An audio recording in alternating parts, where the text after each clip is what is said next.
Mrs. Schreiner, do you want me to see if I can share it? Yeah, I don't know why it's not. Oh man, Mrs. Hirsch should be running this thing. She's way better at this stuff than I am. There, I think I got it now. Okay, I don't see it yet. Well, there we go. okay. Let me back up here. So, graduation requirements for the class of 2029 and beyond.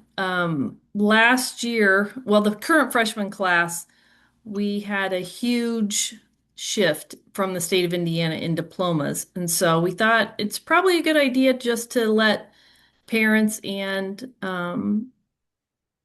students know what is coming their way. So, starting with the class of 2029, and that includes your kids in the class of 2030, we have new diplomas. So, the new ones, if you haven't, I know there's a lot of repeat families coming into this freshman class, which is great.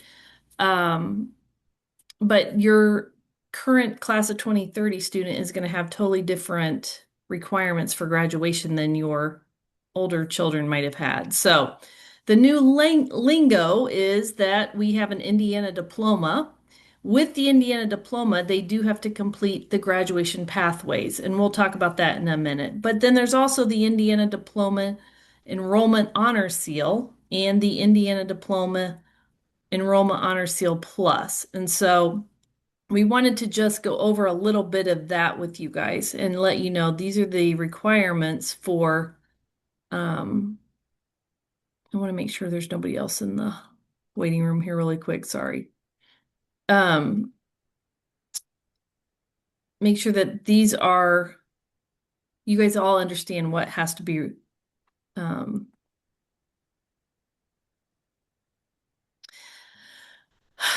what your students have to do. So, Bible didn't change, 8 credits for that. English does change a little bit. English 9's required, but also at Covenant English 10, English 11, or AP English Lang. And then in English 12, the big shift is they have to have a communications credit now and 1 credit of English 12 or dual credit English is what we're planning on. So just so you know, the 8 English credits is still the same, but the way they're structured is a little bit different. Math now has 7 credits that they are required for the basic diploma. Algebra 1, Geometry, and Algebra 2 stay the same, but they've added a new class called Personal Finance, which I think is a great, actually, option for students to have to do. Science and Technology, they've also added some credits here, or credit here. They need 7 now for the basic diploma, and that's biology. Computer science is now 1 credit. Chemistry, ICP, or physics is required for 2 credits, and then they can choose another science elective for to fulfill that. So, social studies, 5 credits here. We are requiring world history for 2 credits. We mandate that all the juniors take dual credit U.S. history. Um, and that is for going back to the graduation pathways, really. And then they have the option to take, well, US government or dual credit US government when they're seniors. So PE and health, they need 1 health credit and 1 PE credit, which is a big change before they needed 2. So a lot of students are happy about that. Fine arts, they need 2 credits. Foreign language, they have to have 4 credits of the same language. So just so you are aware, if your student comes in with foreign language credit, we can evaluate that at the time when you meet with Mrs. Her to do your schedule. So, and then finally, the last one is prep for colleges and careers will be 1 credit. So that's the basic diploma.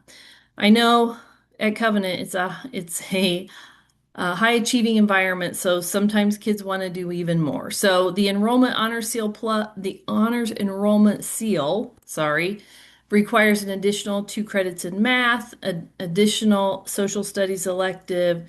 They have to take chemistry or physics.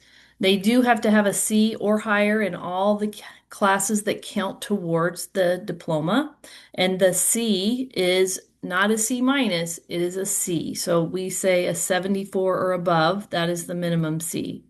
They have to have a 3.0 GPA and then complete one of the following things, and that's either 4 credits in AP and pass the AP exams, or they can do 6 college credits which they're already going to get junior year with dual credit US history. So that is very doable. And then the honors CL plus requirements are going to be even just a little bit steeper. They have to either be an AP scholar with distinction, which means they took a number of AP exams and they scored a minimum on those of at least a 3.5. Is that right, Mrs. Herr? I think it's that they have to have scored a 3 on 5 or more Five of them. exams. Okay, sorry. But that's hard to do before senior year, which is when we would know that. Yeah. They're also going to have to complete 75 internship hours, so probably doing an internship junior and senior year, unless we can fulfill that with some other type of obligation outside of school. And then the Indiana College Core. We are tentatively signing an agreement with probably Grace College for our students to be able to earn 30 credit hours, which is fantastic for them. And so their whole freshman year could be already done before they even get to college. But that's part of the enrollment honor seal plus. So they would have that would be one of the options they could do. And it probably is an easier option. Um, like Mrs. Hurst said, the AP Scholar with Distinction is tough because we don't know those AP exam results until July. And so we can't wait until July after they've already graduated to know whether they're going to be an AP Scholar with Distinction. So, um, all right, I'm going to go ahead and click through the graduation pathways really quick. So, for students who are earning the Indiana diploma, and that does not include the other seals, then they have to have an employability skill. That comes from either doing a J-term internship, having a job, or a worldview paper. All of our seniors do a worldview paper, so that is not a problem. It's pretty easy for them to earn this one because we built it into our systems. And then box 3 is a post-secondary readiness competency, which means they took 3 AP or dual credits. Again, they get 2 out of the way junior year with dual credit US history, so then they only need to take 1 more if this is the track that they're on. Or they can hit a certain benchmark score, as you can see laid out here on the SAT or the ACT. So that is it for the diplomas. The course catalog and the course list is linked in here for you guys to see that as well. Would be good to probably review this before you come in to meet with Mrs. Herr or myself when to do their schedule so that you're more familiar with that. And then I'm going to let Mrs. Herr, she's going to take it from here and talk about J-term and then the next steps. Yeah, thank you. This is a lot of information, which I realize. So please know that Mrs. Schreiner and I work with students all the time throughout their time at Covenant to make sure that they know what they need, know what they've taken, and know what they're on track for. So when we do our scheduling meetings, I will give you a folder full of information. And one of the things in there will be a copy of that diploma requirements sheet. And another item will be just a sample of the credit tracker that we use, just so you can see it. There's some planning on one side of it, and a lot of people like to have that. So I will be sharing that with you. And yes, I'm seeing some questions come in about whether we're going to share this presentation. The answer is yes. You will get several emails from me over the summer. And Mrs. Schreiner, could you click to the next slide? Sure. Sorry. Thank you. No, you're fine.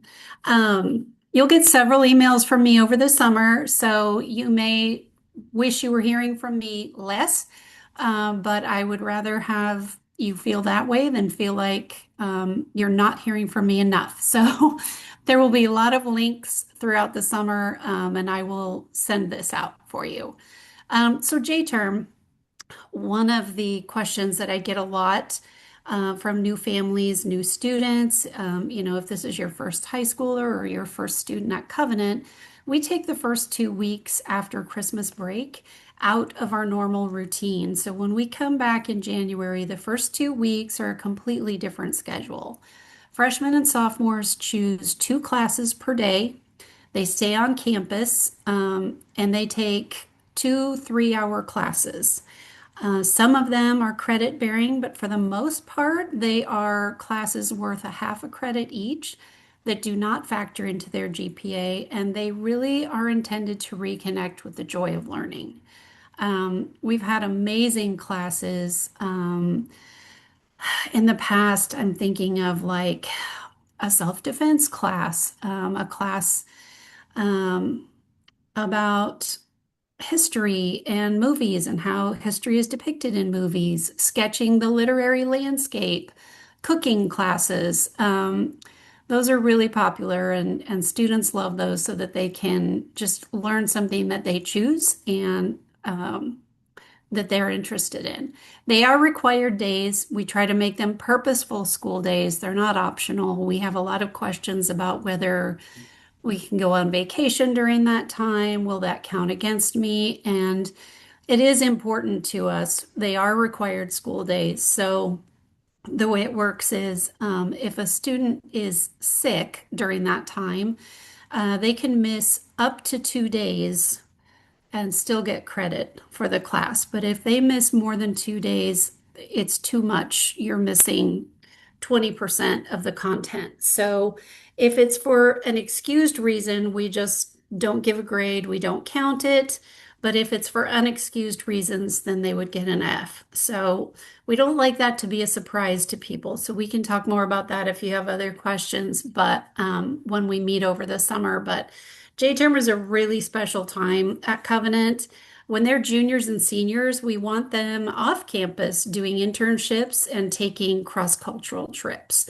Those are just incredibly valuable experiences, and the students tend to really love it. So we can go to the next one, Mrs. Schreiner. Did I forget anything, Mrs. Schreiner, about No, I J-term? think that's good. Okay. The trips and internships are amazing opportunities for your kids, So and good. we really, Yeah. really try hard. The classes are also fantastic. I think some of my favorites that my kids did were History of Baseball, J.R. Yeah. Tolkien class, the Lord of the class about the Lord of the Rings. Some of those, so the teachers are really creative, and it's a fun time for them to get to share something that they maybe wouldn't get to normally teach. So it's a lot of fun. There was one a few years ago, Mrs. Gainey did how to make your own root beer. So that Yeah. was a really fun class as That was well. fun.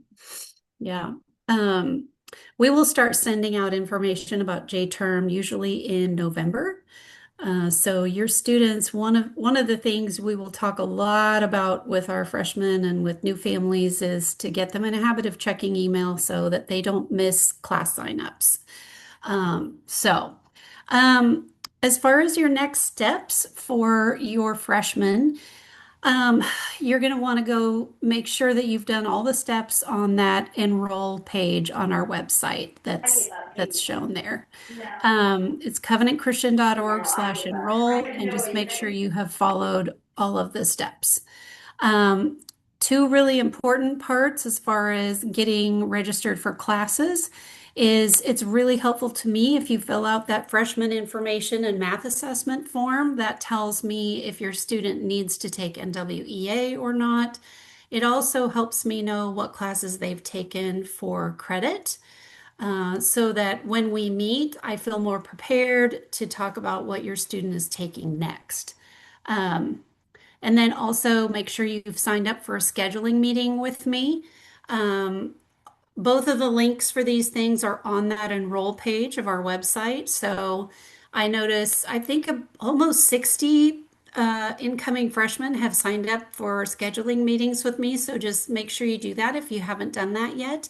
If my calendar is full or does not have any space that works for you, there's also a link to sign up for a meeting with Mrs. Schreiner. Either of us can get that done. So whatever works in your schedule will be fine.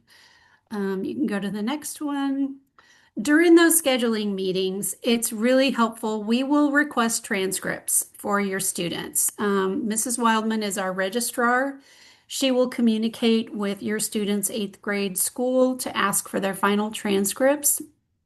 Um, we hope to have those by the time we meet. Sometimes we don't, but we will use those to verify any courses your student has taken for high school credit. So that might be Algebra 1, Biology, PE.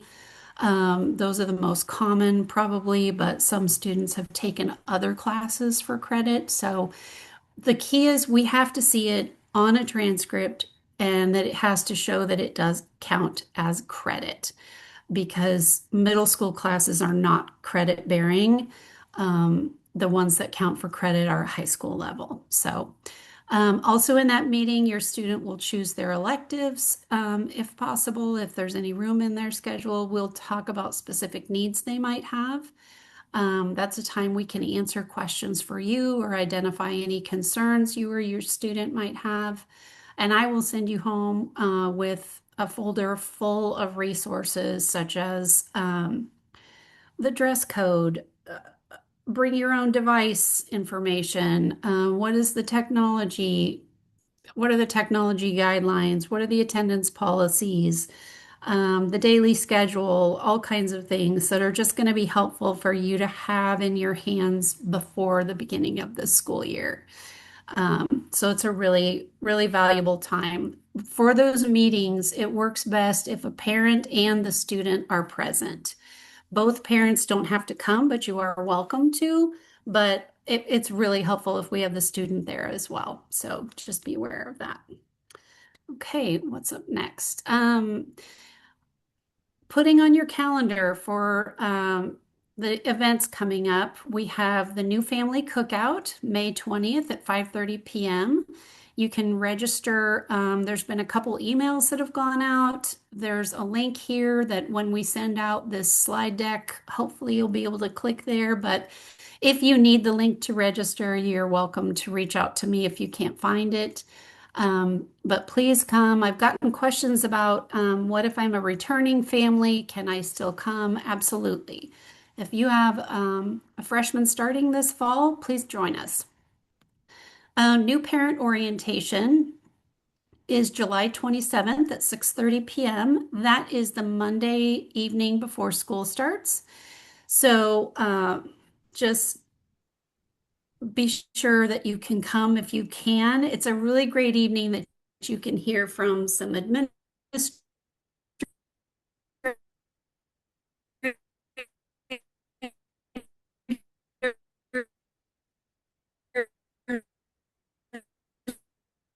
just put a face with a name before your school. New student orientation is July 29th from 9 a.m. to 12:15-ish. Um, I wish there was a way around how we will inundate them with information. We try to make it fun. They go through a whole bunch of rotations, but um, no matter what we try, it feels like drinking out of a fire hose a little bit. We'll connect them with their technology. We'll give them some Canvas tutorials. We'll take their photo for their student ID. We will make sure they have a locker, that they can open their locker. There will be some conversation about student culture. So, and our student council students kind of run that morning with me, which is it's a fun morning. And then, of course, the first student day of school is July 30th, and we do start at 8:30 in the morning. So, I think that's it for that. Let me look at the chat here and see if we had any other questions. I don't think so. So if you do have follow-up questions, Andy Schreiner is going to be your person for graduation requirements, courses that we offer, credits that we might accept, especially transferring credits from a previous school. And then if you have questions about student care, resources, habits for success, that would come to me. I work a lot with students with mental health concerns or just concerns about homework completion, executive functioning. And there's just a lot of adjustment to starting high school for all the students. So if you have concerns you want to talk about, you're welcome to email me and we can have a conversation about that. But I think that is it from my end. Well, a couple things that I wanted to say. One, I didn't even introduce myself. I'm Andy Schreiner. I'm the Director of Academic Advising, and I do all the college and career planning. So your students, if they're freshmen, they start with Mrs. Herr, and then we kind of share the sophomores because at sophomore year they don't need as much, and then I take them from junior and senior year. So um, just wanted you guys to know who I am and what I Mhm. do. Mrs. Hurd did a great job introducing herself. One of the other things I wanted to point out too is in that course catalog, I should have probably spent maybe just a little bit more time on that. All of our academic policies are listed there. So if you want to know how late can my student withdraw or drop a class, how often can they change a class, things like that, all of that information is in there. What are our grading policies? What are our GPAs? How are they calculated? Things like that will be in the course catalog. The Mhm. beginning of that has a lot of great information. So Yeah. I think I did that's see it. a question come through that's a good question that I want to make sure I get on the recording. For new parent orientation, students do not need to be there for that. That's really aimed at parents. They can be if you need them to be, but they do not need to be there. And then on the flip end, parents do not need to come to new student orientation. You probably don't want to be at that. That's there's a whole lot going on and a whole lot of students. So we'll take them from 9 to 12:15-ish, and then you can pick them up at the end. So thanks for that question. Any other questions? You guys are asking good ones. Course catalog includes which courses are required for freshmen. It does not indicate specifically which courses are required for freshmen. It really is a good indicator. It's the course catalog has course descriptions if you're not sure what the course is about, and it includes which grade level is recommended or in some cases required. So, like English 9 is obviously for English, but a lot of the classes are not grade level specific, except for Bible and English and maybe a couple of others, but there's some flexibility with some, but they do have recommended grade levels. Any others? And just to note, in the course catalog right now as it stands today, it is geared mostly at Core 40 requirements, which are the current seniors, juniors, and sophomores because they far outweigh our who's in the building at this time. With the addition of the class of 2030, now we're going to be 50-50. So Actually, it's, only juniors and seniors right now. oh, no, the sophomores are still on the class 28 still on the Yeah. Core 40 track. Hmm. But Yeah, that's true. the It's true. I mean, when your kids come in, now we're going to be at 50-50. So we'll be making that change in the course catalog. So if you want to keep that link active, just make sure that Mhm. you check back because it's going to look different at the end of the year over the summer. That's one of my projects to change it up Mhm. so that it's showing all of those types of changes in there. So, Yeah. okay. Any other questions? We are really excited to meet your kids. Yeah. Um, I, it's one of my favorite things. It's a short meeting, but I really love getting to meet all of the students over the summer. And I know Mrs. Schreiner does as well. So it's a fun time for us to get excited about having your students in our hallways. So we're excited to see you. Yeah, we are definitely Yeah. excited. I saw a question about the link to sign up for a scheduling meeting. Good question. If you go to covenantchristian.org/enroll, it's one of those steps on the enroll page. And if you can't find it, that is totally fine. Just email me and I will send it to you directly. No problem. Okay. And if you do have any follow-up questions that we didn't get to this evening, please go ahead and send us an email. All right. Well, thank you guys. Thanks for joining in. Sorry about Thank the you for Yeah. all the technical information. difficulties. Yeah. Yeah. Thank you. Bye-bye. Bye. Bye.